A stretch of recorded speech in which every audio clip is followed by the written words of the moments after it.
Hi, it's Jo from Minerva. Today we're going to do a sew along of Simplicity 8637, which is a very versatile pattern. I'm going to make view A as an evening dress, but you could also make a summer dress using a viscose, or you can make the cold shoulder dress with a dropped hem. It can be used as evening wear or summer wear or a special occasion, perfect for a wedding. An absolutely beautiful pattern. First of all, let's have a look at the fabric. The fabric that I've chosen to make this dress is absolutely stunning. It's called glitter lace, and it's got glitter satin and lace, so it's got all of your evening elements in one fabric. You've got a lace, and then showing through the holes is a glitter, and then the reverse is a satin finish, which is absolutely perfect for this Simplicity pattern because it's got a high-low hem. So you will see inside the back of the skirt, but that will be a satin that you see, so that's really good.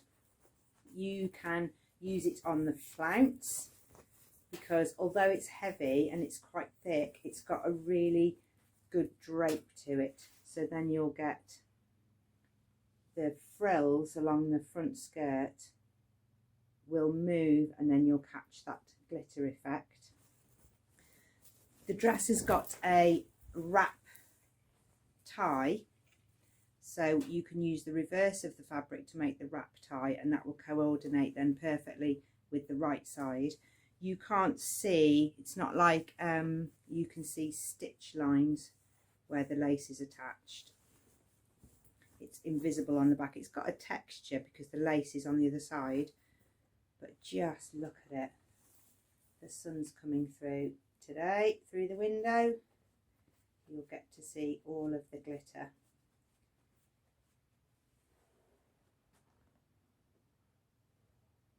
I am so looking forward to making this dress.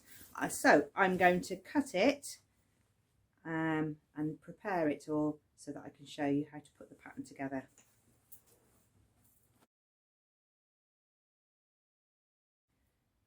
Before you cut, you're going to need to know which size you're going to cut. You absolutely need to check your measurements against the pattern. I normally wear a size 12, a UK size 12 in ready to wear, but I've cut a size 16 in this top, and I made a muslin using a sheet, and there's a couple of areas that you need to double check for.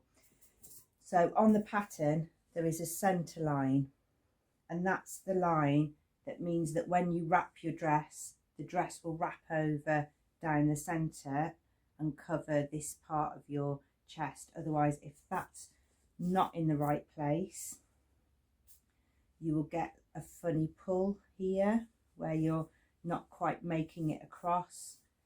I mean, there is an element of margin for error with a wrap dress, but you don't want that centre line to be drifting too far this way, or it being too small a size and it's drifting too far the other way, and then you end up losing this nice neckline. You need to check that your darts are in the right place and they don't come up over onto the top of your bust, that they're just taking out the fullness at the sides. You also need to check these waist darts, that they're coming up and not meeting the bust, and you need to check the waist around here. This was a little tight on me here. I'm quite short-waisted, so I did just need to take a piece out of the paper pattern on for a short waist. So I'm going to alter those darts. I wanted to check that the sleeve heads were not tight across here, and that when I move my arms from front to back for excessive dancing, that I can have a correct armhole opening there. So everything there was fine. Also on the back, I wanted to check that I didn't have any pooling here, which I sometimes get because I'm short-waisted. I took a piece out of the pattern like that, and that took some of that fabric out of the back. So making a toile, especially of the top, is a really useful thing before you cut into a fabric as stunning as the one we've got today. A note of caution with this dress is it's very difficult to shorten, so you need to decide which length you are making, because The only way you can shorten this is on the flounce curve, which is quite difficult to cut some off a curve. Even on the dress A that I'm making, I've got to make sure that by shortening it I don't lose the curve, and I know I'm going to need to shorten it because I'm short, but there's no lengthen or shorten line on the skirt pieces, so you need to be quite an experienced sewer to know how to just take off very carefully the curve. And I can talk about changing the hem later, but you can't go changing the skirt hems that much because you will lose the effect of that curved hem. When cutting the fabric, you need to make sure that you've got really sharp scissors, because the fabric has got the glitter, and that's held bonded on with a sort of glue, so it's quite firm, and the lace is also corded, so you'll get through thick pieces of corded lace. You also need some sharp pins. My normal glass head pins were too thick to go through the layer of bonded glitter, so you need some really fine pins. Use the instructions to help you with the cutting out, because there's a lot of pieces in the pattern, because there's 3 very different views. So here you will see it tells you which pattern pieces to use: 1, 2, 5, 6, 7, 8 and 9. So you're able to then place them onto your fabric. You also need 2 pieces of lining for the bodice, and you will need some interfacing to go on the front edge of the wrap.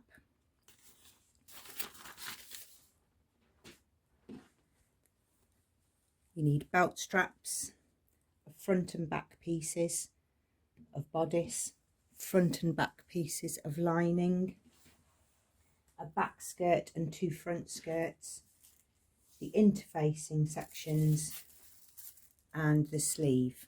You need to make sure that you've marked all of the notches, so you need to notch out here. These are the gathering lines and the lines which will markings which will help you put the sleeve in carefully. All of the darts I've marked with chalk. It's quite smooth actually on the reverse side for marking, it's quite useful, so make sure you mark on the reverse. There are dots for marking where the belts go, and you need to repeat all of those for the lining pieces. So once you've cut out, keep your sections together. So that's the skirt, that's the bodice, lining, belt, sleeve, interfacing. Now we're ready to sew. As with all of my sew-alongs, I'll be following the pattern as if you were sewing along yourself and following the instructions in the correct order. So number 1 is to stay stitch the front edge of your front pieces. So that's that piece that's going to go across here, and we don't want this to start pulling forward or bagging out, so we're going to put a single line of stitching within the seam allowance along that seam.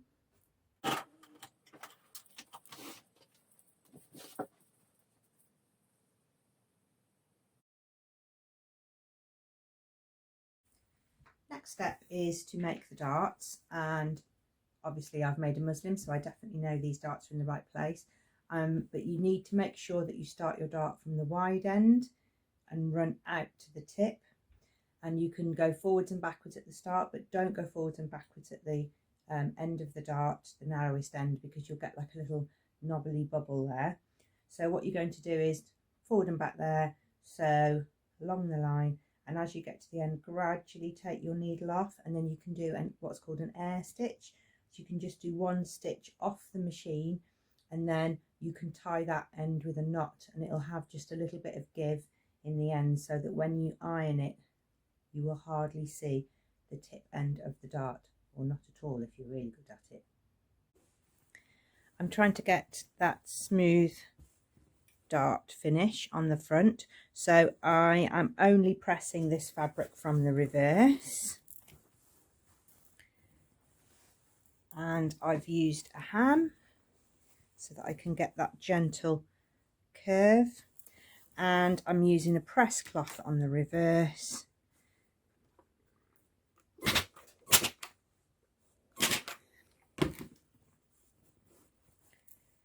so that I get a smooth dart on the right side. I wouldn't recommend ironing on the right side of this, just because obviously that glitter's bonded on. If you've got a crush cloth, this is a different sort of pressing cloth. This is got cotton on the top side, that's where the iron goes, and on the other side it's sort of like a thin layer of sponge. So if you press, the sponge sort of sinks around the lace texture rather than crushing it. So you can get a press on the right side, but only with a press cloth, I would say, because the fabric has got those cords running through the lace. So you don't want to crush that, and you certainly don't want to melt the glitter. So I'm going to press out the rest of the darts, and then we can move on to item 2.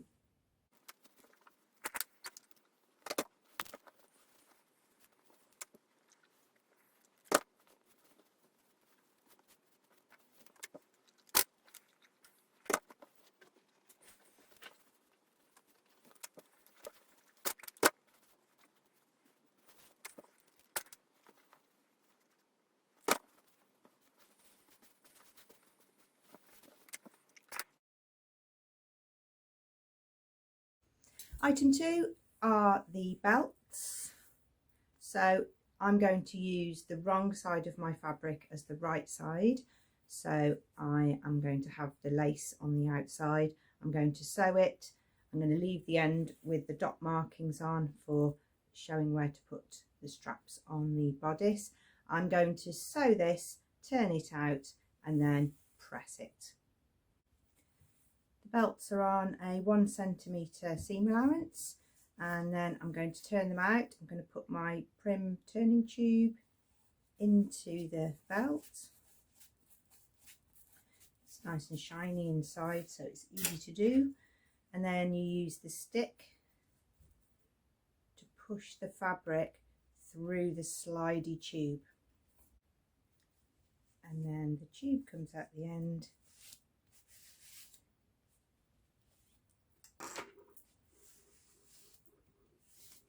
There we go, and then you can use the end put points. Make sure you do a good job of that end, because that end is going to be showing right on your waist, so make sure you get the corners pointed out nicely. You need to clip the corners off to get that.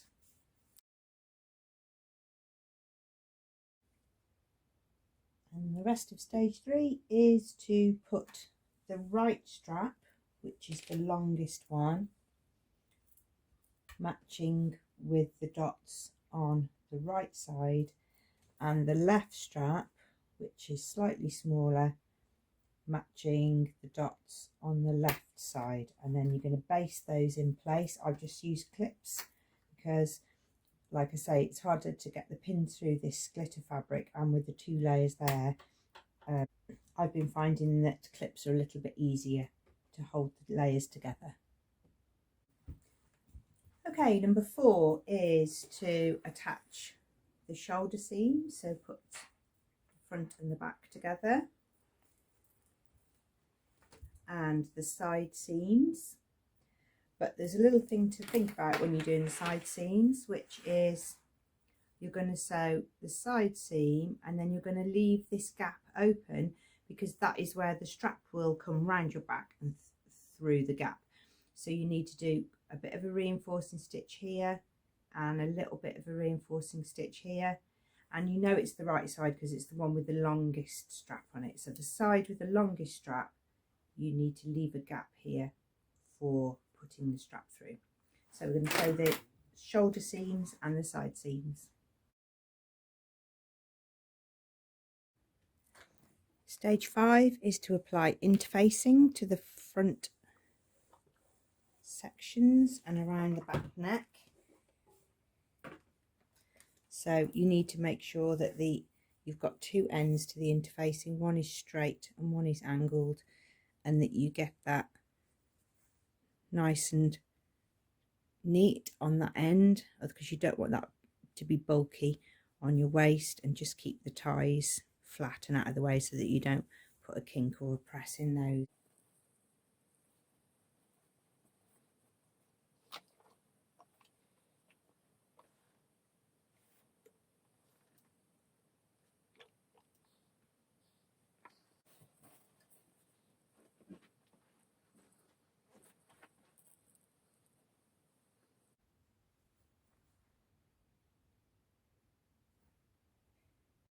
The rest of step 5 is to add the darts to the lining, exactly the same as we did for the outer.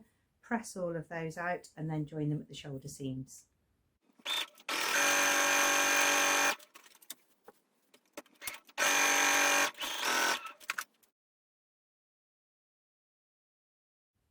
The rest of step 5 is to attach the bodice to the lining along the front edges, and be careful to keep the strap out of the way.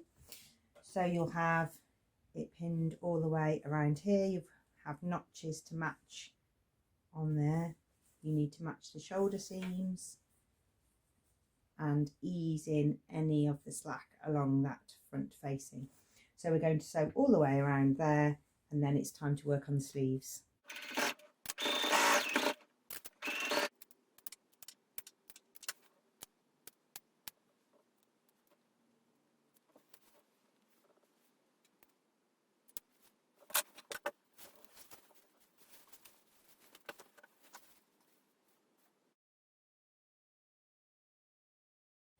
To understitch the facing, you're not going to be able to get right down to where there's a kink for the strap, so you're just going to go down as far as you can comfortably without making a little pucker.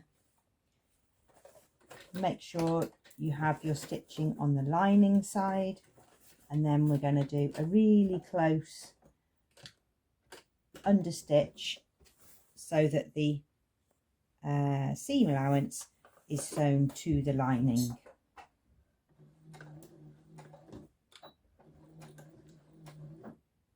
Number 7 is to start working on the sleeve. So we're going to put a gathering stitch between dot and dot, and then this dot here is the centre seam, and then we can ease that into the sleeve hole and make sure that the linings are all matched up.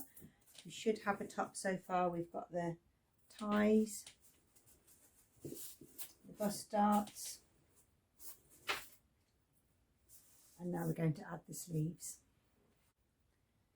Sleeve heads are gathered, the underarm seams are sewn. You can overlock this if you want, or zigzag it if you're using a different fabric. If you're using this fabric, then you don't need to, because the bonding for the glitter is stopping everything fraying. Nothing's fraying at all. You also hem the sleeves at this point before you attach them to the dress. So I'm going to overlock around here, and then I'm going to turn it up by 6mm and hand stitch it in place, because I don't want a run of stitching on the outside. If you don't have an overlocker, you can just turn that up small and then up 6mm. So as long as you've allowed 6mm, then you won't make your armhole too short.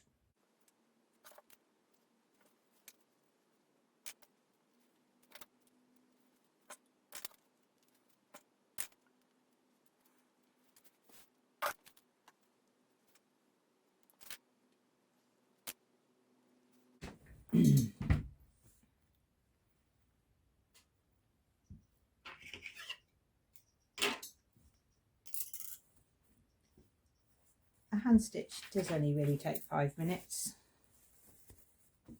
but you get a seamless finish on the cuff. Stage 10 is to insert the sleeve into the armhole. I have just machine basted the lining and the outer together, so that I've not got 3 lots of fabric all slipping and sliding. And you're going to have the armhole facing you and the sleeve the right side out, so that right sides are together. And you're going to start with the underarm seam, and you're going to use the notches and the markings to help you set the sleeve in, and that's what it's called. So you're going to start with the underarm, then you're going to put the knot, this front notch. Actually, you need the pins in so that the circle is on the outside, so when you're working around here you're not scratching yourself. The second point is to match the double notches. So I've got a double notch there, a double notch there. I'm going to put those together. So I've got double notch, that's the back, underarm, front notch, and then the next one to find is the top notch, and put that onto there. And now we can use the easing threads to ease and gather the sleeve into that remaining piece. So this here, we look for the bobbin thread, just pull that up a little bit, distribute the gathers and pin in place. And you need to do the same for the other armhole, and make sure that you've got some even gathers along there, because that's going to be quite a pretty part of your dress if you've got the sleeve head gathers really nice and even. Top's finished, it's lined, the sleeves are in, ties are done, all inside the sleeves is finished. I went round with the overlocker just so that the lining wouldn't fray, but it's really comfortable, and I've got this really nice neat front cross line here. It's time to start putting the skirt pieces together. The skirt starts the same as the top did, where you stay stitch along the curved line. And not only will that stop it stretching out while you're working with it, it will also stop it stretching out when you're wearing it, because you're going to cross over the dress and tie it. You're going to have a little bit of tension there. So you need to stay stitch the back and the two fronts. Okay, tops are stay stitched. I've got my notch markings that I need to help me line it up when I join it together. And then we need to stitch the centre back seam. Again, if you're using this fabric, you don't need to overlock it, but if you're using a viscose or a different fabric, then you might want to overlock your centre back seam. When you stitch the centre back seam, you then need to stitch the side seams. So you'll have the curved fronts meeting in the middle. Make sure you keep the same seam allowance so that when you come to attach the skirt to the top, you can match the side seams and all the notches.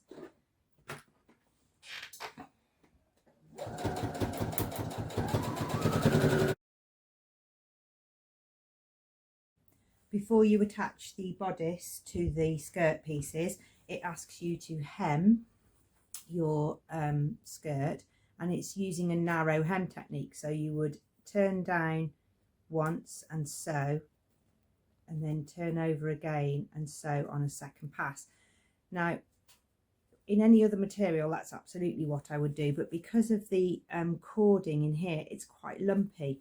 So I don't think I'm going to get a really narrow hem on that without it being quite a tube and quite under the machine jumping and being a bit skitty, because the foot is going to move around on that cord, because I tried it on a spare piece. So what I'm going to do is I'm going to overlock that edge exactly the same as I did for the sleeve. So I'm going to overlock that edge, then I'm going to turn it under and then sew it down. So if the skirt falls open, which it will because it's a wrap, then you'll see a neat edge, but you won't see a lumpy tubey edge. So that's how I'm going to finish the hem using this particular material. If you're not using this material, then you can follow the pattern and do a narrow hem. Exciting times, we're adding the top to the bottom. And this is why you need to have your hem already done, so that when you match it to the end, it absolutely matches up with the end of the strap piece. And then when that's folded down, it's flat. You need to make sure you use a 1.5 seam allowance here all the way along, where you've matched the side seams. You'll have matched some notches. There's some notches there I haven't quite finished, and all the way back round so that the hemmed edge sits exactly on the end of the bodice. It's time to sew that on, and then I can show you how to hand sew the lining down.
Okay, dress is finished, yet to reveal, because I just want to show you how I changed the length.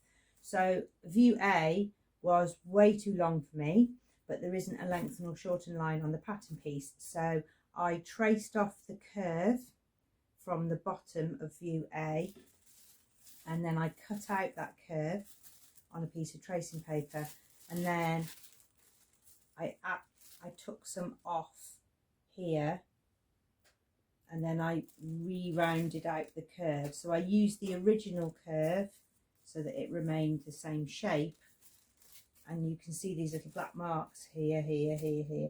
That's where I was measuring down from view D to make sure that I'd got the same addition all the way around.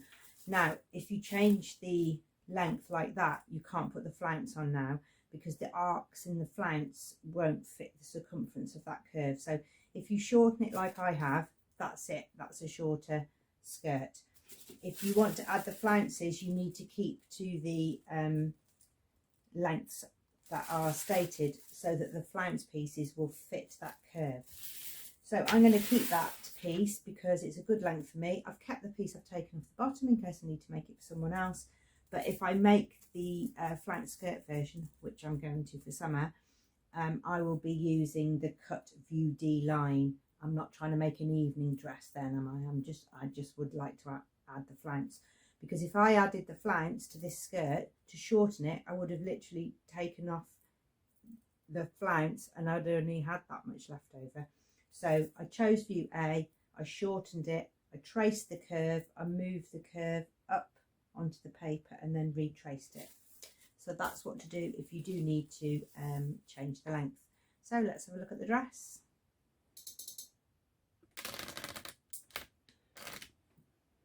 Okay, so because we used the wrong side of the fabric, we've got a really nice contrasting belt, but it absolutely fits the colour of the fabric. It'd be hard to try and find a navy or a blue satin that would go with this fabric.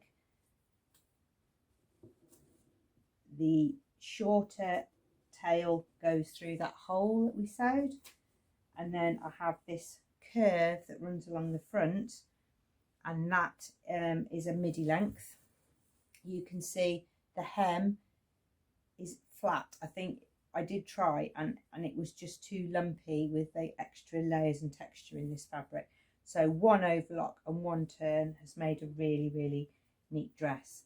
Now that the dress is finished, I would say take the needle out of your sewing machine and throw it away, and the needle that you hand stitch the lining down with as well. It's quite sticky and gluey from going through these thick layers of fabric. So here is the lining all hand stitched down, and I enjoyed hanging stitching that down, but then the needle got really, really sticky. So if you've used this fabric, then you need to make sure that you don't use those for anything else, because they have a little bit of a kind of gluey residue on, and you don't want to be pushing that through another piece of fabric. There we are, that's how it ties, by putting the one piece through the hole.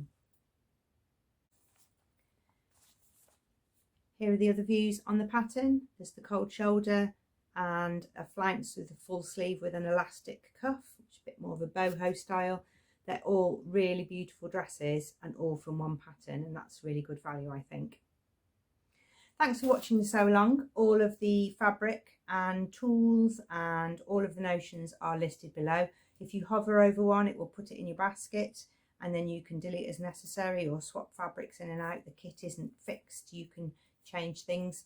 So if you want making an evening dress, you can go for something glittery, satin, lace, or if you're making a summer dress, you can go for a light lawn or a viscose or a challis or something with tencel in that would add that drape for the flounce. Thank you very much for watching. See you again soon.